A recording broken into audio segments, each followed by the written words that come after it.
Hello students, क्या हाल चाल है आप लोगों के। और उम्मीद कर रहा हूँ कि आप लोग एकदम बेहतरीन होंगे और मज़े कर रहे होंगे। तो आज इस वीडियो के अंदर हम लोग ऐसी 7 टिप्स पे बात करने वाले हैं कि हम लोग अगर उनका इस्तेमाल करें तो मैथ्स में हम लोग टफ़ टॉपिक्स को ईजी बना सकते हैं। तो इस वीडियो को आपको एंड तक देखना है, सातों की सात बातों को सुनना है। उसके बाद मैं यकीन के साथ कह सकता हूँ कि चीज़ें आपके लिए उतनी टफ नहीं होंगी जितनी आज हैं। राइट है क्या? तो स्टार्ट करते हैं। सबसे पहली बात, चेक फॉर डिपेंडेंसी। कोई भी चैप्टर आप स्टार्ट कर रहे हैं, राइट, उसकी डिपेंडेंसी आपको पता होनी चाहिए, अदरवाइज वो चैप्टर आपके लिए टफ होने वाला है। जैसे आपने एनसीईआरटी में कभी भी अगर कोई चैप्टर स्टार्ट किया हो तो पहला ही पैराग्राफ लिखा होता है कि इन फलानी class we have studied this, recall the concept. तो अगर हमें ये पता रहेगा कि यार जो चैप्टर हम पढ़ने वाले हैं इसका लेना देना किसी और चैप्टर से है, राइट, तो हमको डिपेंडेंसी पता रहेगी। और जब भी किसी टर्म का कॉन्सेप्ट का इस्तेमाल होगा हम जाएंगे फलाने चैप्टर में और रिवाइज करके तुरंत रिवाइज करके भाग आएंगे। जैसे फॉर एग्जांपल क्लास 12th में कंटिन्यूटी है, बहुत बच्चों को टफ लगता है, लेकिन मैं कह रहा हूँ कि जब हम उसमें पढ़ते हैं, जब हमें पता चलता है कि इसका लेना देना कुछ लिमिट्स है, तो ज़रूरी नहीं कि पूरी 11वीं क्लास पढ़ के आओ। आप लिमिट्स जाओ, पढ़ के आराम से समझ के और वापस आ जाओ। सो डिपेंडेंसी का पता रहेगा, कोई भी टॉपिक आपको टफ नहीं लगेगा, ठीक है, क्योंकि आपको उस चैप्टर से जुड़ी हुई सारी बातें पहले की पता हैं, ठीक है, और आपको सभी चीज़ें समझ में आएंगी। अदरवाइज जब टीचर समझाएगा फिर आपको समझ में नहीं आएगा, ठीक है। सो तब भी चीज़ें टफ हो जाती हैं आपके लिए। दूसरी चीज़, check for the order of question.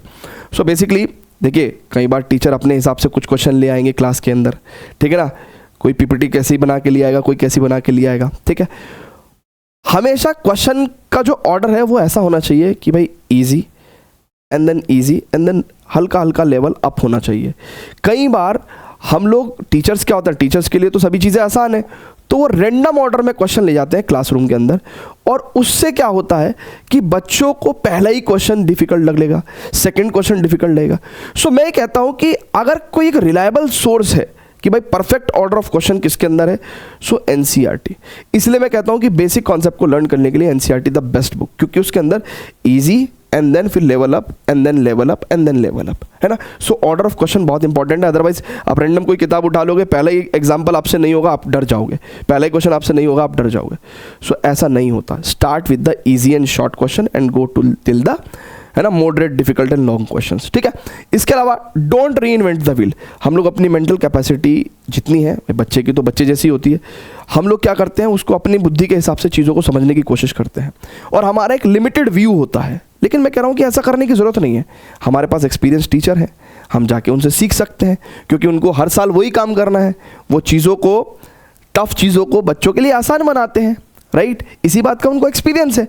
सो बेवजह हम लोग चीज़ों को री इन्वेंट करने की बजाय एक्सपीरियंस लोगों से सीखें, ठीक है। ये हमारी एक अप्रोच होनी चाहिए। मैं ये सिर्फ मैथ्स के लिए नहीं, ये सब जो टिप्स हैं वो अदर सब्जेक्ट और अदर एग्जाम टारगेट्स के लिए भी आप अप्लाई कर सकते हो। इसके अलावा second visit bring more clarity and confidence. तो कई बार ऐसा होता है कि अपने को सेल्फ डाउट होता है, हम पढ़ तो लेते हैं लेकिन उसके बाद ऐसा लगता है कि यार कॉन्फिडेंस नहीं आ रहा, समझ में नहीं आया, उतना मज़ा नहीं आया, 100% क्लैरिटी नहीं है।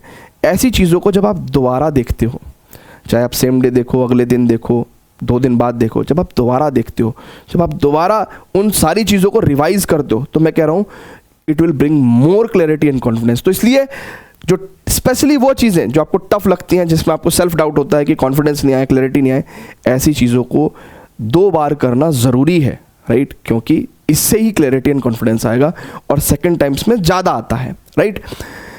इसके अलावा गिव इट टाइम। तो हम लोग क्या करते हैं, हमेशा अपने हिसाब से, अपने समय, अपने टाइम टेबल शेड्यूल के हिसाब से जो है उल्टे सीधे टारगेट बनाते हैं कि 1 घंटा है, 2 घंटा है, इसके मैं अंदर पूरा चैप्टर खत्म कर लूँगा, पूरी एक्सरसाइज खत्म कर लूँगा। नहीं, ऐसे टारगेट्स नहीं। लर्निंग जो है वो एक टाइम टेकिंग प्रोसेस है, ठीक है। एग्जाम में हम लोग 2 मिनट के अंदर क्वेश्चन तब कर पाते हैं जब हमने उसको 10 मिनट में पहले सॉल्व किया होता है, क्योंकि वो चीज़ हमने जब पहली बार सीखी थी तो टाइम लगा था, दूसरी बार हमसे कोई पूछेगा तो हम खट से कर देंगे, है ना। जब आपने पहली क्लास करी थी तो आपको 1 साल लगा था, आज मुझे लगता है कि 1 घंटे में आप पहली क्लास के सारे सम्स कर दोगे। तो इसीलिए जो चीज़ें आपसे आती हैं उनको दोबारा करने में बहुत कम टाइम लगता है। तो इसलिए प्रॉपर लर्निंग को टाइम दें, प्रॉपर अप्रोच के साथ लर्न करें, सॉल्यूशन एकदम से इमीडिएटली ना देखें, राइट। हाँ, उसका कोई वेटिंग टाइम होना चाहिए कि भाई मैं 5 मिनट एटलीस्ट वेट करूँगा सॉल्यूशन देखने से पहले, या 10 मिनट वेट करूँगा सॉल्यूशन देखने से पहले, है ना, डिपेंडिंग अपॉन किस डिफिकल्टी लेवल के एग्जाम को आप टारगेट कर रहे हो। इसके अलावा ईदर वी लर्न और वी लर्न। बच्चे मेरे से कहते हैं कि सर ये नहीं आया मेरे से, वो नहीं आया। मैं कहता हूँ कि भाई जो नहीं आया है वही तो सीखना है, बाकी जो आता है वो तो आता ही है। सो जो चीज़ें हमसे इजीली हो जाती हैं वो तो हो ही जाती हैं, जो नहीं हो रही हैं वही हमें सीखना है, यही हमें प्रिपरेशन करना है। तो आपसे क्वेश्चन नहीं हो रहे हैं, ये एक पॉजिटिव बात है, क्योंकि वो आप सीखने वाले हो। It's an opportunity to learn and grow. So इसलिए इसको नेगेटिव मत लो हमेशा, ठीक है। And last but not the least बच्चों, टफ चीज़ों की इतनी प्रैक्टिस करो कि वो ईजी बन जाए, राइट है क्या। इतनी प्रैक्टिस करो। मेरे से बहुत सारे लोग कहते हैं सर बहुत टफ, जेई एडवांस बहुत टफ है, जेई एडवांस बहुत टफ है, जेई बहुत टफ है। मैं कहता हूँ कि भाई टफ चीज़ों की इतनी प्रैक्टिस करो कि वो चीज़ें ईजी हो जाए, और ईजी हो ही जाती होंगी ना।